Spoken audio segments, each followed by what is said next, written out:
আল্লাহর নবী ডাক দিয়া কইরে, আবু বকর,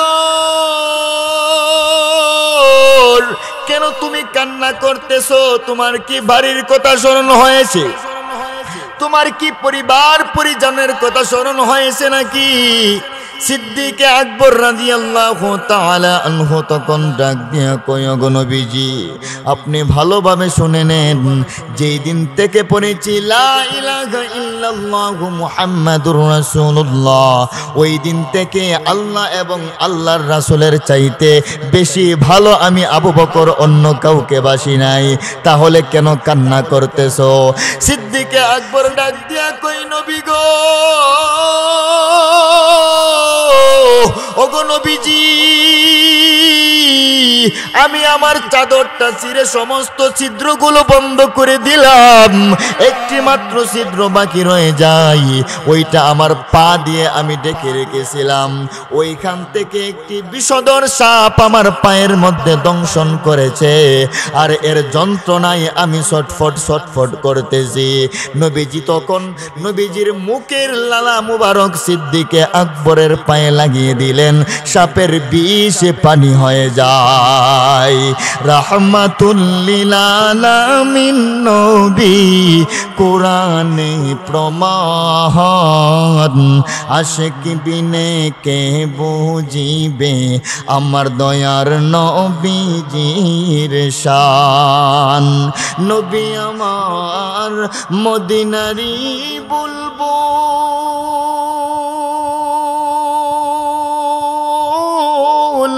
আমার আল্লাহ ভালোবেসে নামটি দিলেন হাবিবে রাসূল। নবী আমার মদিনারি বুলবুল, আমার আল্লাহ ভালোবেসে নামটি দিলেন হাবিবে রাসূল। ওই নবীকে না মানিলে, ওই নবীকে না মানিলে তাকবে না ঈমান, আশিক বিনে কে বুঝিবে আমার দয়ার নবীজির শান। আল্লাহর পয়গম্বর হযরতে ইব্রাহিম আলাইহিস সালাতু ওয়াস সালাম তখন ডাক দিয়ে বললেন, ও ভাই জিবরাইল,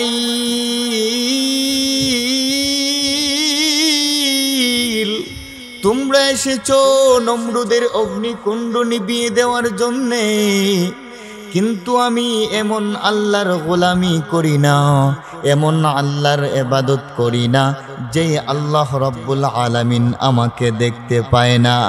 অবশ্যই আমার আল্লাহ আমাকে দেখতেছেন, আর আমি আগুনে পড়ে গেলে আমার আল্লাহর সন্তুষ্টি যদি অর্জন হয়, আমি আল্লাহর ভালোবাসা যদি পেয়ে যাই, তাহলে একবার নয়, দুইবার নয়, 1000 বার নমরুদের অগ্নিকুণ্ডে পড়তেও রাজি আছি। আল্লাহর ভালোবাসার বান্দা যারা হয়ে যায়, আল্লাহর পছন্দের বান্দা যারা হয়ে যায়,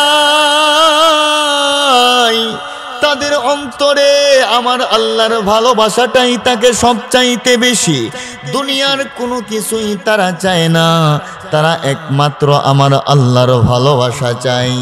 আব্দুল কাদের জিলানী রহমাতুল্লাহি আলাইহি উনি একটি কবিতা বলতেন, জান্নাত ও দুজখ সে ইয়া রব क्या करो, जन्नत ও দুজখ সে ইয়া রব क्या करो, আরজু হে मैं तुझसे দেখা করো।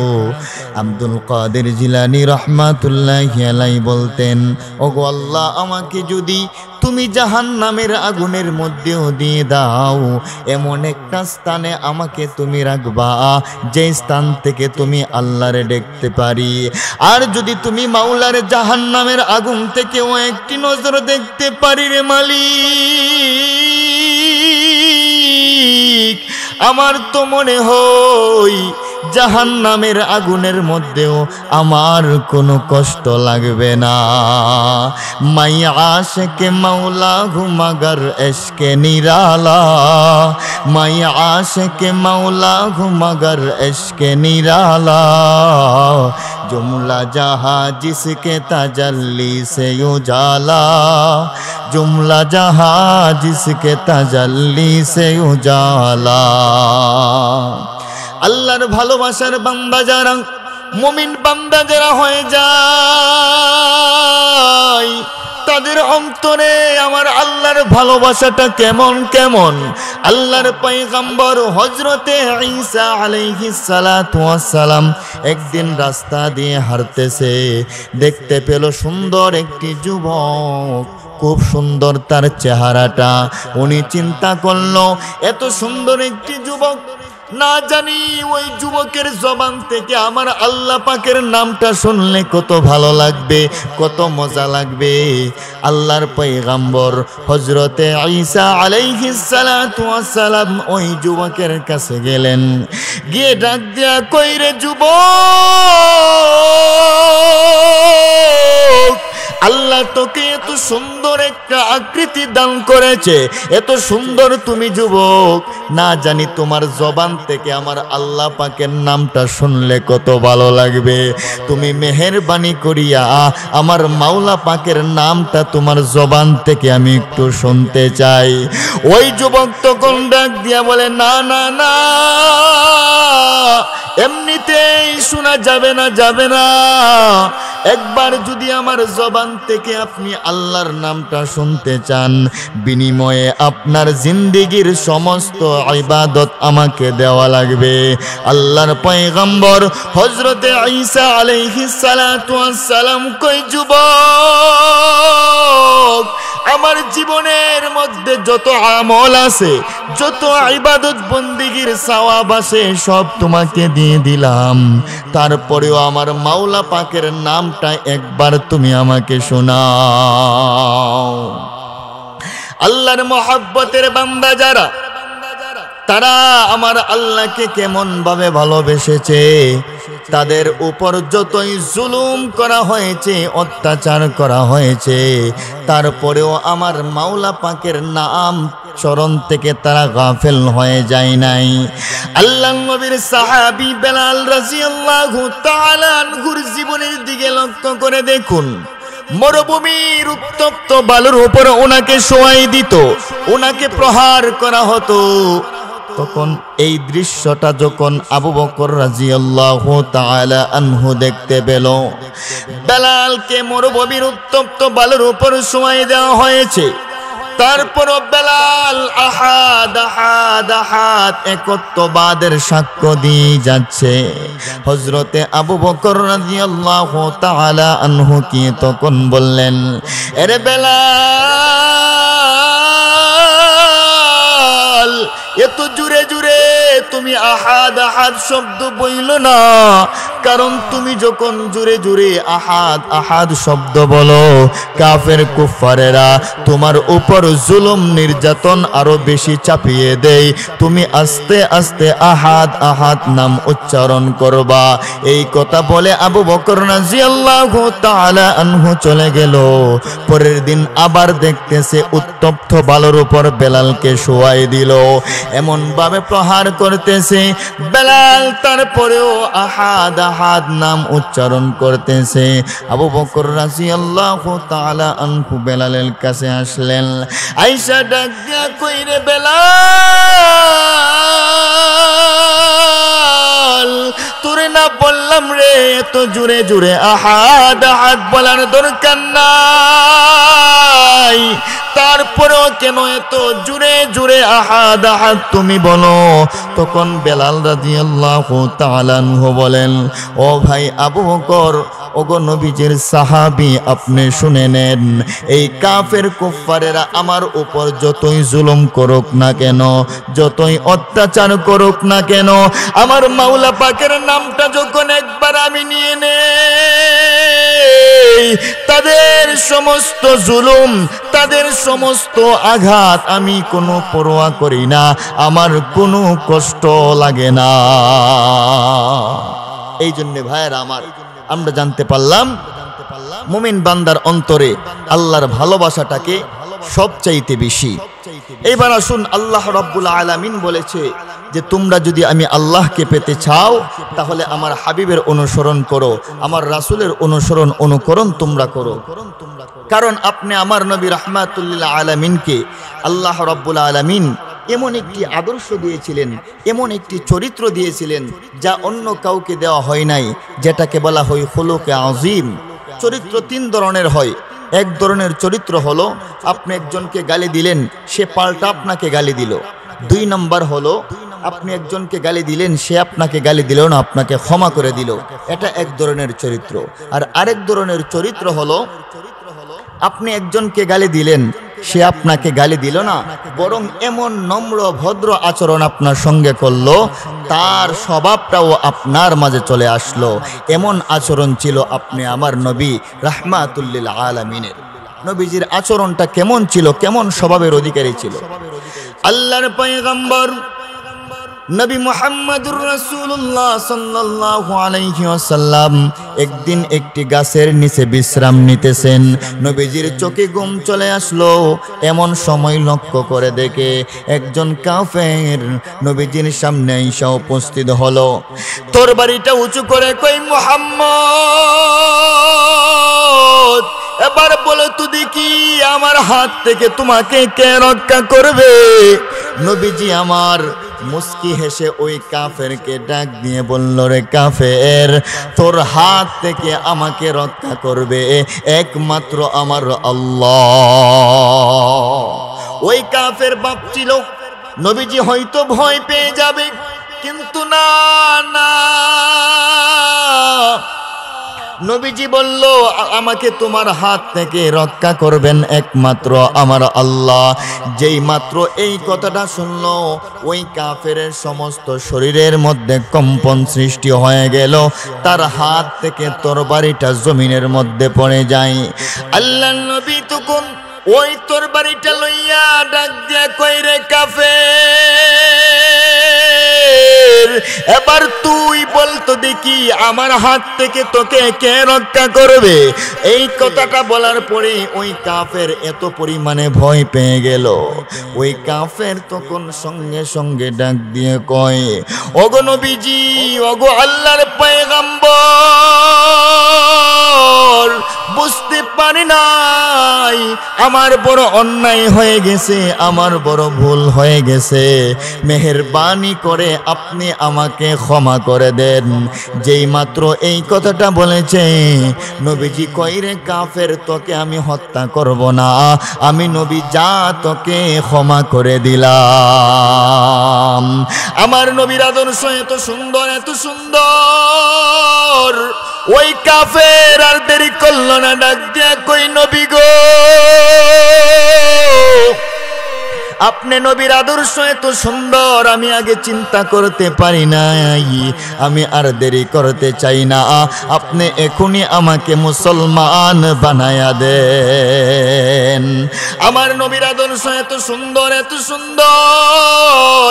আমার নবীর চরিত্র দেখে বহু কাফের কালেমা তওবা পড়ে মুসলমান হয়ে যায়। এত সুন্দর আদর্শ ছিলেন আমাদের নবীজির। এই জন্যই আমার আল্লাহ রাব্বুল আলামিন বলে, তোমরা যদি আমি আল্লাহকে পেতে চাও তাহলে আমার রাসূলের অনুকরণ তোমরা করো, আমার হাবিবের অনুসরণ তোমরা করো।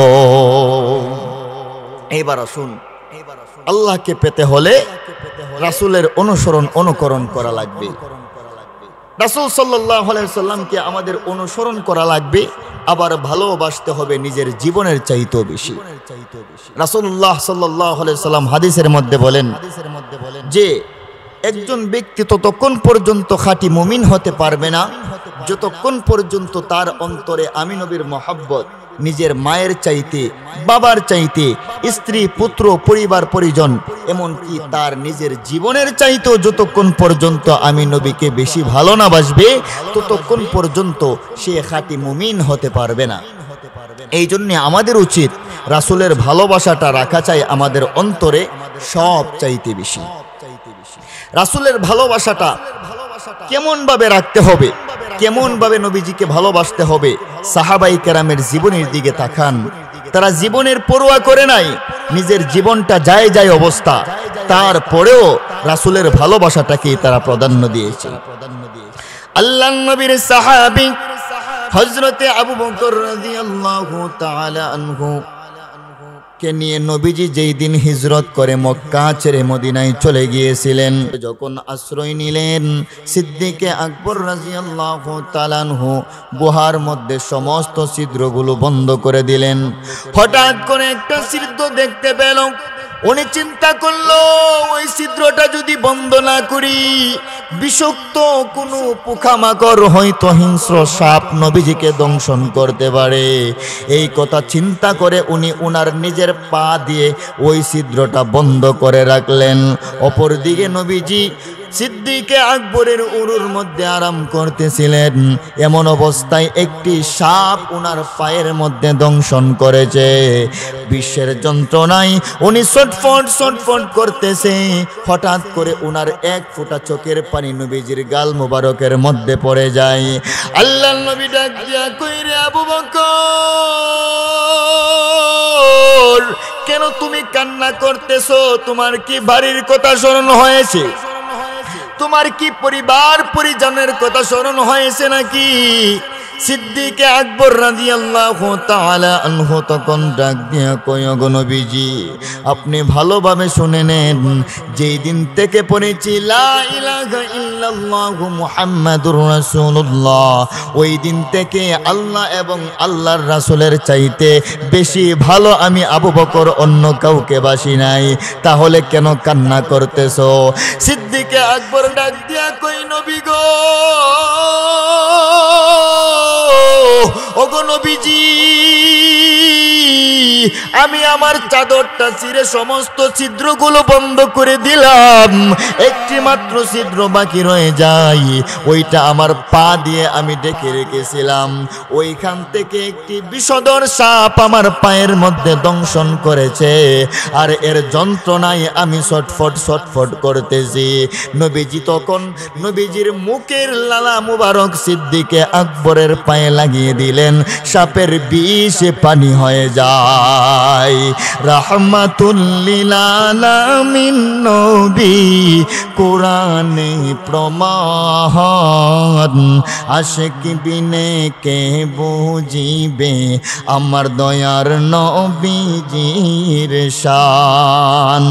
নবী আমার মদিনারি বুলবুল,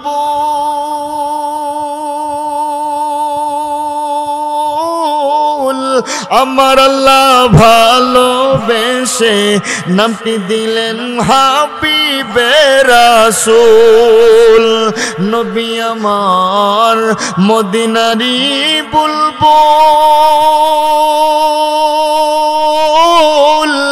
আমার আল্লাহ ভালোবেসে নামটি দিলেন হাবিবে রাসূল। ওই নবীকে না মানিলে, ওই নবীকে না মানিলে তাকবে না ঈমান, আশিক বিনে কে বুঝিবে আমার দয়ার নবীজির শান। সিদ্দিক আকবর রাদিয়াল্লাহু তাআলা আনহু তখন ডাক দিয়া বললেন, ওগো নবীজি, আমার পায়ে দংশন করেছে, এই জন্য আমি সাপের বিশেষ ছটফট করতেছি। নবীজি এবার ডাক দিয়া কইরা, আবু বকর তোমাকে সাপে দংশন করেছে, আমাকে তুমি কেন জাগাও নাই? আমার ঘুমটা কেন ভাঙাও নাই? সিদ্দিকে আকবর রাদিয়াল্লাহু তাআলা আনহু তখন ডাক দিয়া কই, নবী গো, আপনি আমার উরুর মধ্যে আরাম করতেছিলেন, এমন অবস্থায় একটি সাপ আমার পায়ের মধ্যে দংশন করলো। এমন সময় যদি আপনার ঘুমটা ভাঙাই গো নবী, আর কঠিন হাসরের ময়দানে আল্লাহ রব্বুল আলামিন যদি আমাকে প্রশ্ন করে বসেন, আরে আবু বকর, তোর জীবনের দামটা বেশি ছিল নাকি আমার হাবিবের আরামের দামটা বেশি ছিল? ওগো নবীজি, আপনার এক মুহূর্ত আরামের জন্য আমি একবার নয়, দুইবার নয়, 1000 বার আমার জীবনটা বিলিয়ে দিতেও প্রস্তুত আছি। কেমন ভাবে ভালোবাসছে তার রাসূল সাল্লাল্লাহু আলাইহি সাল্লাম। সাপের কামড়কে নিজের জীবনটা পর্যন্ত চলে যায়, তারপরেও তারা রাসূলের ভালোবাসাটাকেই প্রাধান্য দিয়েছে, রাসূলের ভালোবাসাটাকেই প্রাধান্য দিয়েছে, নিজের জীবনের পরোয়া করে নাই। এমন অনেক সাহাবী আছে যারা জানে আজকে যদি আমি যুদ্ধের ময়দানে যাই, শাহাদত বরণ করব, আর ফিরে আসতে পারবো না, তারপরেও তারা যুদ্ধের ময়দানে গিয়ে ঝাঁপিয়ে পড়েছে, শাহাদতের পেয়ালা গ্রহণ করছে, কোনো পরোয়া করে না। ভাইরা আমার, মুতার যুদ্ধে 3000 সৈন্য যখন রাসূল সাল্লাল্লাহু আলাইহি সাল্লামের সামনে উপস্থিত, নবীজি এইবার ডাক দিয়ে বললেন, ওরে আমার সাহাবীরা, যেহেতু আমি যুদ্ধের ময়দানে যাইতেছি না, তোমাদের মধ্যে সেনাপতি সিলেক্ট করা দরকার। 1 নম্বর সেনাপতি, 1 নম্বর কমান্ডার কে হবে? নবীজি বললেন, তোমাদের মধ্য থেকে 1 নম্বর সেনাপতি হবে আমার পালক পুত্র যায়েদ ইবনে হারেসা রাদিয়াল্লাহু তাআলা আনহু। 1 নম্বর সেনাপতি আমার পালক পুত্র যায়েদ ইবনে হারেসা। 2 নম্বর সেনাপতি কে হবে? কে হবে? নবীজি বললেন, কোন ক্রমে যদি যায়েদ ইবনে হারেসা শাহাদত বরণ করে ফেলে, তারপরে সেনাপতির দায়িত্ব দেওয়া হবে আমার চাচাতো ভাই জাফর ইবনে আবু তালেবকে।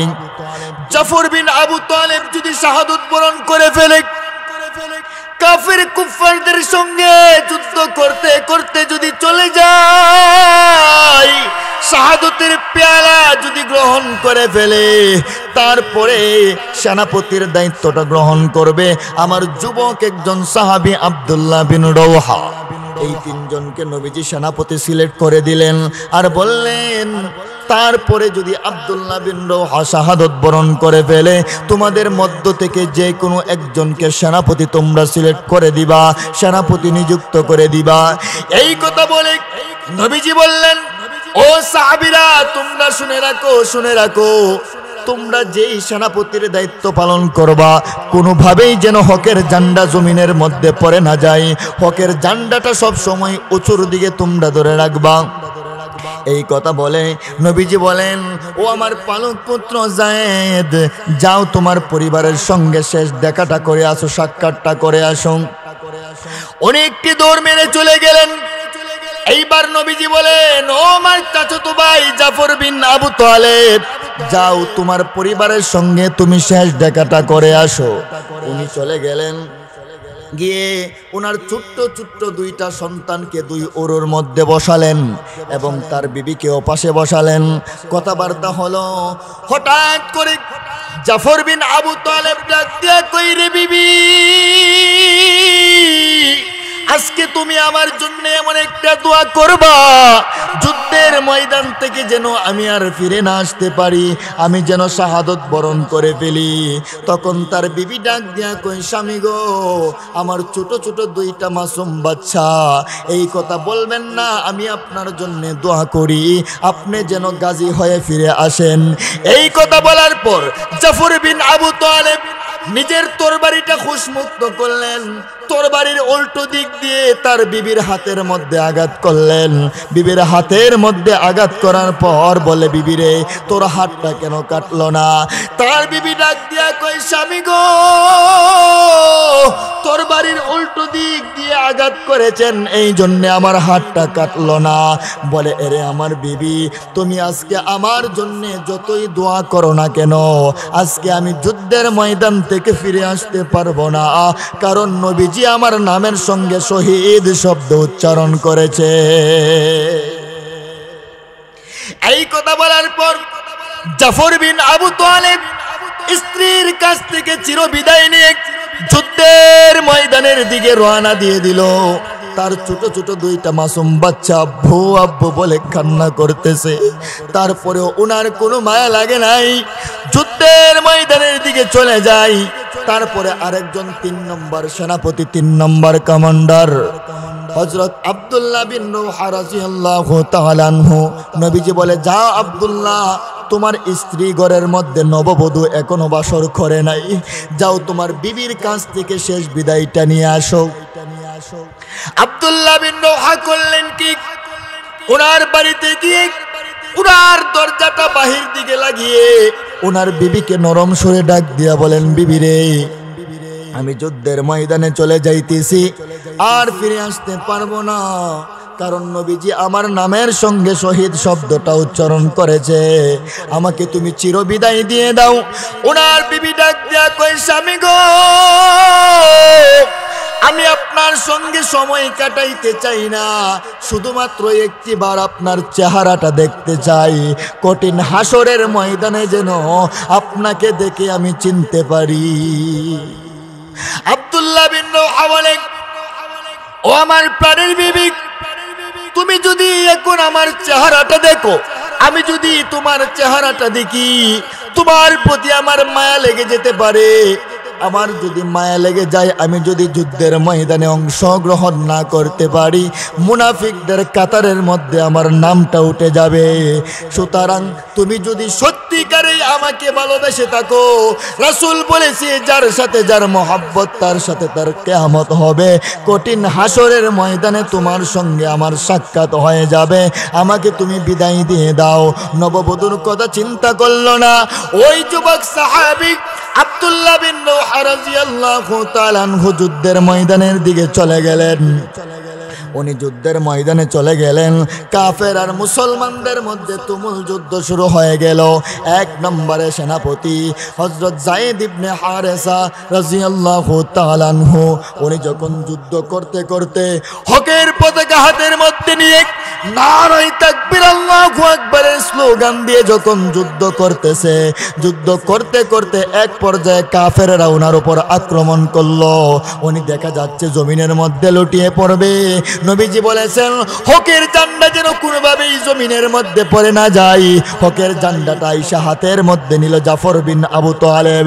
জাফর বিন আবু তালেব করলেন কি, হকের ঝান্ডা হাতের মধ্যে নিয়ে আল্লাহু আকবারের স্লোগান দিয়ে কাফের কুফফারদের সঙ্গে যুদ্ধ করতেছে। হঠাৎ করে দেখা যায় জাফর বিন আবু তালেবের শরীরের মধ্যে আঘাত করলো, একটা হাত কেটে পড়ে গেল। আরেক হাত দিয়ে উনি যুদ্ধ চালিয়ে যাইতেছে, আর মুখের মধ্যে কামড় দিয়ে হকের ঝান্ডাটা উপরের দিকে ধরে আছে। হঠাৎ করে দেখা গেল ওনার আরেকটি হাত কেটে গেল। জাফর বিন আবু তালেব আর দাঁড়িয়ে থাকতে পারলো না, জমিনের মধ্যে লুটিয়ে পড়তেছে। আব্দুল্লাহ বিন রওহা রাদিয়াল্লাহু তাআলা আনহু আয়েশা পতাকাটা হাতের মধ্যে নিলেন, কাফেরদের সঙ্গে যুদ্ধ করতেছে। হঠাৎ করে উনিও জমিনের মধ্যে লুটিয়ে পড়তেছে। তারপরে এমন একজন সেনাপতি, এমন একজন কমান্ডার হকের পতাকা হাতের মধ্যে নিলেন, যেই সাহাবীর হাতেই আল্লাহ রাব্বুল আলামিন হকের বিজয় দিয়েছিলেন মুতার প্রান্তরে। হযরতে খালিদ বিন ওয়ালিদ রাদিয়াল্লাহু তাআলা আনহু যখন নারায়ে তাকবীর আল্লাহু আকবারের স্লোগান দিয়ে যুদ্ধ করতে মুসলমানদের পক্ষে বিজয় নিয়ে আসলেন, নবীজির কাছে আসার পর বলেন, নবী গো, হকের পক্ষে বিজয় এসেছে। নবীজি বললেন, আচ্ছা ঠিক আছে, তোমরা বিজয় এসেছে, বলো তো দেখি তোমাদের নামাজটা ঠিক ছিল কিনা। এত বড় একটা বিজয়, তারপরেও নবীজি বলতেছে তোমাদের নামাজটা ঠিক ছিল কিনা।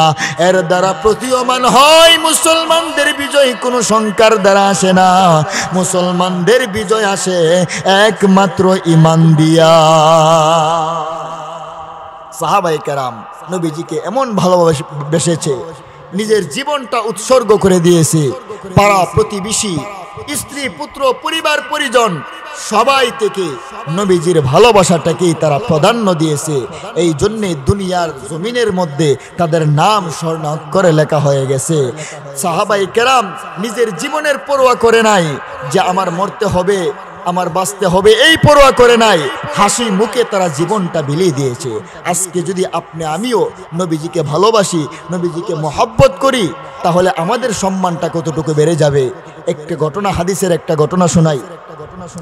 আল্লাহর নবী, বিশ্ব নবী রাহমাতুল লিল আলামিন মরা একটা খেজুর গাছের সঙ্গে হেলান দিয়ে খুতবা দিতেন।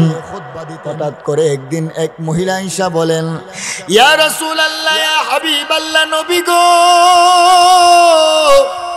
আপনি এই মরা খেজুর গাছের সঙ্গে হেলান দিয়ে খুতবা দেন, আপনি যদি অনুমতি দেন আপনার জন্য একটা কাঠের মিম্বরের ব্যবস্থা করে দেই। নবীজি অনুমতি দিয়ে দিলেন। কাঠের মিম্বরের মধ্যে নবীজি যখন উঠে গেলেন, ওই মরা খেজুর গাছটা আল্লাহকে ডেকে ডেকে বলেন, ওগো মালিক, তোমার রাসূল তো বুঝতে পারে নাই আমি তাকে কতটা ভালোবাসি, কতটা মহব্বত করি। যদি বুঝতে পারতো আমাকে রাইকা ফালাইয়া ওই কাঠের মিম্বরের মধ্যে উঠে যাইতো না। ওগো আল্লাহ, তুমি তো জীবিতকে মৃত্যু দান করতে পারো, আর মৃত জিনিসকেও জীবিত করতে পারো। কিছুক্ষণের জন্যে আমার জীবনটা তুমি দিয়ে দাও, আর আমার জবানটা তুমি খুলে দাও। আমি তোমার হাবিবকে বুঝাইতে চাই আমি কেমন ভালোবাসি ওনাকে। আল্লাহ ওই মরা খেজুর গাছের জবানটা খুলে দিলেন। মরা খেজুর গাছ এইবার মানুষের ভাষায় কান্না শুরু করে দিল, হাউমাউ করে। নবীজির কাছে সংবাদটা চলে গেল। নবীজি আয়েশা বললেন, আরে মরা খেজুর গাছ, তুই আমার প্রেমে সামান্যতম একটু কান্না করলি, আমার প্রেমে সামান্যতম একটু ভালোবাসা দেখালি, এর কারণে তোকে আমি কি করব জানোসনি? বলে কি করবেন? বলেন কঠিন হাসরের ময়দানে আল্লাহ রাব্বুল আলামিন যখন জান্নাত এবং জাহান্নামের ফয়সালা হয়ে যাবে, আমি নবী সুপারিশ করে তোকে আমার সঙ্গে জান্নাতে নিয়ে যাব। আরে আমার যুবক ভাই, মুরব্বী বাবারা গো, একটা মরা খেজুর গাছ নবীর কোনো উম্মত না, নবীর কোনো বংশীয় গোত্রীয় কোনো লোক না, তারপরেও নবীজিকে ভালোবাসার কারণে, সামান্যতম একটু কান্না করার কারণে নবীজি তাকে নিয়ে জান্নাতের মধ্যে যাবেন। আজকে আমি আপনিও যদি নবীজিকে মহব্বত করতে পারি, রাসূলকে অনুসরণ করতে পারি, কঠিন মুসিবতের দিনে নবীজিকে বলবো, ওগো নবীজি, আপনি না ইনসাফ ওয়ালা নবী, ওগো নবীজি, মরা একটা খেজুর গাছ আপনার প্রেমে সামান্যতম কান্না করার কারণে আপনি তাকে নিয়ে জান্নাতে যাবেন। ওগো নবীজি, সারাটা জিন্দেগি ভর আপনাকে ভালোবেসেছি, এই যে আপনার ভালোবাসার সার্টিফিকেট, আপনার ভালোবাসার ইউনিফর্ম, এই যে দাড়ি নিয়ে এসেছি, ওগো নবীজি, আপনাকে মহব্বত করেছি। একটা মরা খেজুর গাছকে ফালাইয়া যেমন ভাবে নবীজি জান্নাতের মধ্যে যাবে না, আপনি আমিও যদি নবীজিকে ভালোবাসতে পারি, অনুকরণ করতে পারি, কঠিন হাসরের ময়দানে আল্লাহর নবীও আমাদেরকে ফালাইয়া জান্নাতের মধ্যে যাবে না। এই জন্যে আমাদের উচিত রাসূল সাল্লাল্লাহু আলাইহি সাল্লামের ভালোবাসাটাকে আমরা সব সময় প্রাধান্য দেব। আল্লাহ রাব্বুল আলামিন যে ঘোষণা দিয়েছে, আল্লাহকে পেতে হলে রাসূলকে অনুকরণ করা লাগবে। আমাদের রাসূলের অনুকরণ করা লাগবে। রাসূলের ভালোবাসা যদি আমাদের অন্তরে না থাকে, অনুকরণ যদি অন্তরে না থাকে, তাহলে আমরা মুমিন হতে পারলাম না। আবার শুধু ভালোবাসলাম, খাঁটি আশিকে রাসূলের স্লোগান দিলাম, কিন্তু রাসূলের কোনো অনুকরণ আমাদের মাঝে নাই। আমাদের গায়ের মধ্যে এই ফুটবল খেলার প্লেয়ারদের জার্সি থাকে, এই চিত্র নায়কদের বেশ যদি আমাদের মধ্যে থাকে, তাহলে তো রাসূলকে অনুসরণ করলাম না। আমরা শুধু মুখে মুখে যদি আশিকে রাসূলের স্লোগান দিলাম, আর আমাদের গোটা দেহের ভিতরে যদি রাসূলের অনুকরণ না থাকে, তাহলে এমন ভালোবাসা আমাদেরকে জাহান্নামের আগুন থেকে বাঁচাতে পারবে না। সুতরাং আমাদের রাসূলকে ভালোবাসতে হবে, আবার অনুকরণও করতে হবে। আল্লাহ পাক রব্বুল আলামিন আমাদের সবাইকে সহি বুঝ দান করুক। আমিন। ওয়া আখিরু দাওয়ানা আলহামদুলিল্লাহি রাব্বিল আলামিন।